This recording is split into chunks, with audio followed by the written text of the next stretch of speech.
The American Revolution, taking place in between 1765 and 1783, ended in the birth of a country now referred to as the United States of America.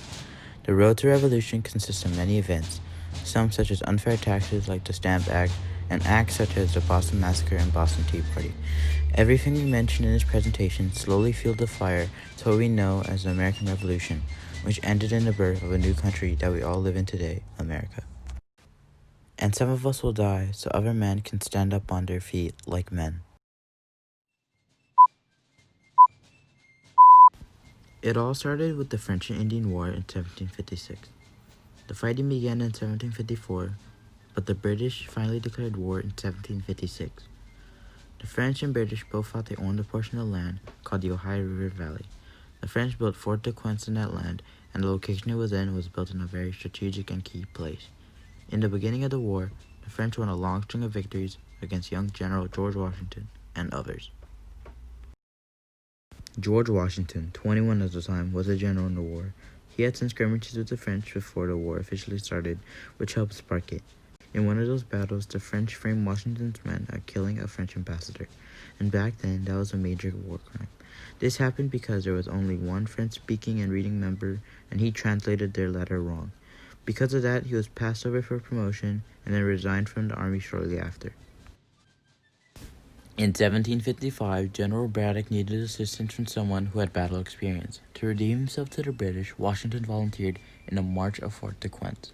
During the battle, Braddock was killed, and Washington and his men barely escaped alive.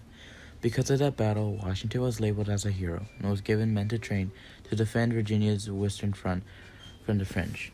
With little funding, Washington became annoyed, but finally, in 1758, Washington captured Fort de Quince and later resigned, a short time after, and settled as a farmer in Mount Vernon. Now, back to the war. Things were not looking good for the British, but the tide shifted with the new general, General Pitt, who did not care about finance and borrowed a considerable sum for the war. This started a long string of victories for the British, having success at Quebec, the last French foothold in Canada. The Treaty of Paris was signed in 1763, forcing the war to end and kicking France out of North America. Bitter at the French's loss and not liking the new British settlers who were rude unlike the French, the Indian locals decided to fight it, leading into Pontiac's Rebellion, which ended in 1763, with the victors being the British. To keep relations good with the locals, the British decided to make the Proclamation of 1763, making all colonists forbidden to pass the Appalachian Mountains into Indian Territory. The 7-Year War led to British being in a hole of debt 122 million pounds deep. In 1765, in order to fill their hole of debt, Parliament and King George III decided to tax the colonies, starting with the heavy tax on sugar called the Sugar Act, which set aside to ending the smuggling of sugar and molasses. It was extremely strict on the import of foreign sugar and molasses. They charged 7 cents per gallon of foreign substances. Though this may seem like a little bit, inflation caused a 3,621% price change. This tax was lowered 2 years later. Another tax was the Stamp Act, which was just a tax on any official documents or paper, such as a wedding certificate, land documents, newspaper, playing cards and dice, etc. This act infuriated colonists, with them saying that only their own assemblies can tax them. Sam Adams was a well-known Massachusetts political figure that heavily opposed taxation without representation. Sam Adams would join others to create the Sons of Liberty. He led many protests in which they burned effigies to symbolize unpopular tax collectors and burned stamping tools. Sam Adams would later oppose other actions enforced by the British, which he used as propaganda to other colonists. He would later be associated with plotting the Boston Tea Party, creation of the First Continental Congress, and eventually the Declaration of Independence in 1776. Back to the Stamp Act. To do something about it, they sent delegates from 9 states to debate on what to do about the Stamp Act. They decided on a boycott that worked very effectively, causing the British to lose more than gain. It was repealed in 1766, but the Declaratory Act was passed, which stated the British could tax and make decisions for the colonies for whatever cause. To control trade of the colonies, the British passed the Navigation Act in 1650. It forced the colonies to sell their materials to the British no matter what. Products had to be transported on boats built in the colonies or in England. Because of the growing population, colonists began to resent the acts, which led to the smuggling of goods. The Quartering Act of 1744 and 1765 were passed forcing the colonial government to house British soldiers. The colonists had to care for soldiers with their earnings, treating them like family members. In order to save money, they kept British soldiers there. Shipping them back would be too expensive, and also there was no room for soldiers in case of an attack. In 1767, the Townshend Acts were passed to tax on foreign imported goods such as glass, tea, and paper. The tax was enforced when goods arrived and it angered the colonists. Women encouraged others to boycott, and those women made homemade products for people to use instead of British goods, and they would be later called the Daughters of Liberty. There were many boycotts and protests between the years 1755 and 1763. Almost all of them were organized by the Sons and Daughters of Liberty. Colonists believed that those taxes and acts were unfair, so they adopted the term no taxation without representation. Colonists formed protests to keep the public informed of what was happening, and the Sons and Daughters of Liberty encouraged boycotts and made clothing and other materials out of different items.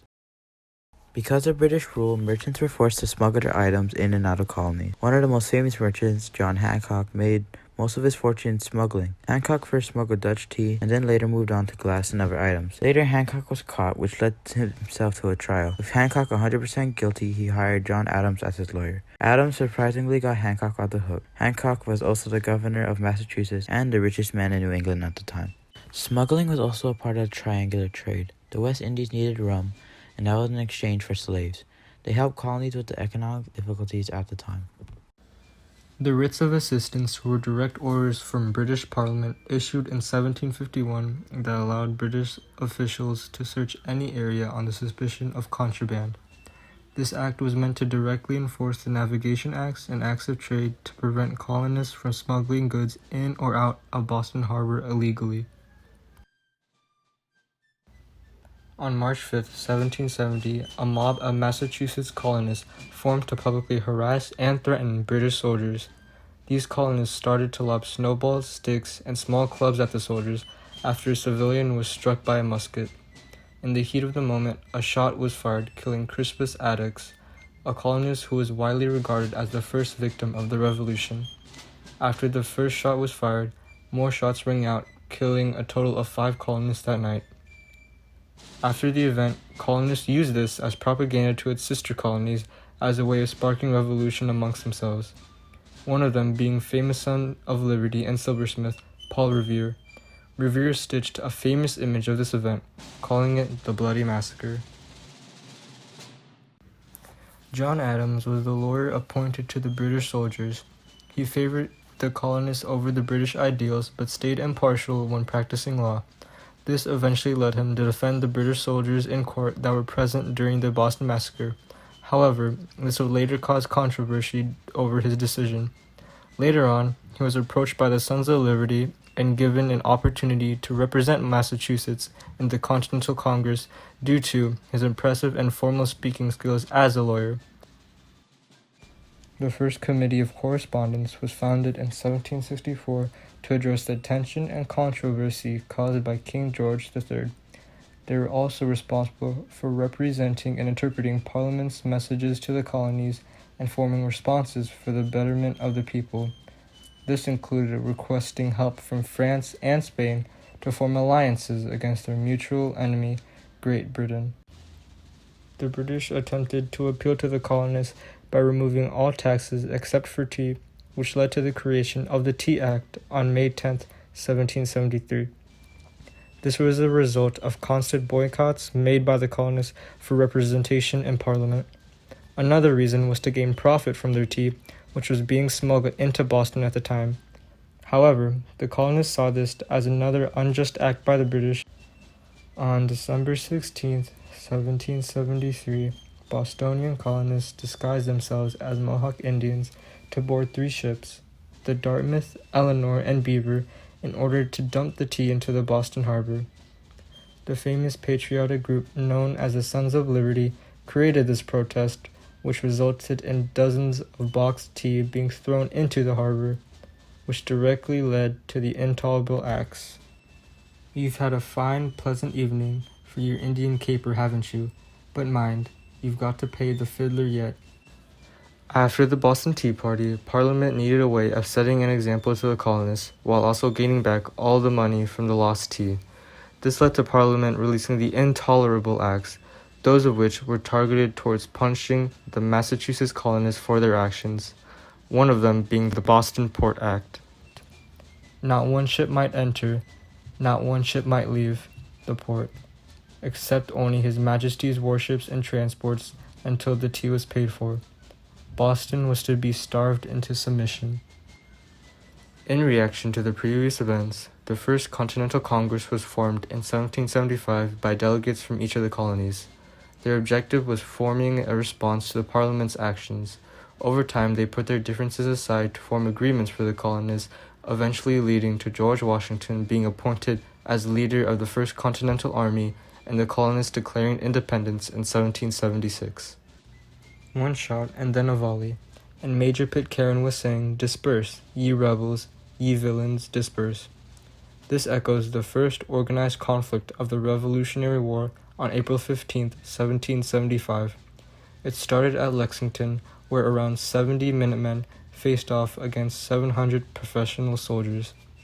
700 against 70. It wasn't a battle. It was just target practice for them. The British were able to march to Concord, but were unsuccessful in their objective. Ultimately, they marched back to Boston, where they were ambushed by dozens of Minutemen using guerrilla tactics and suffered heavy losses.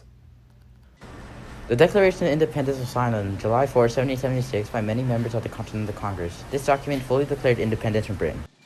The road to the American Revolution was a series of cause and effect events that started off as constant taxation, which led to protest and eventually conflict with England.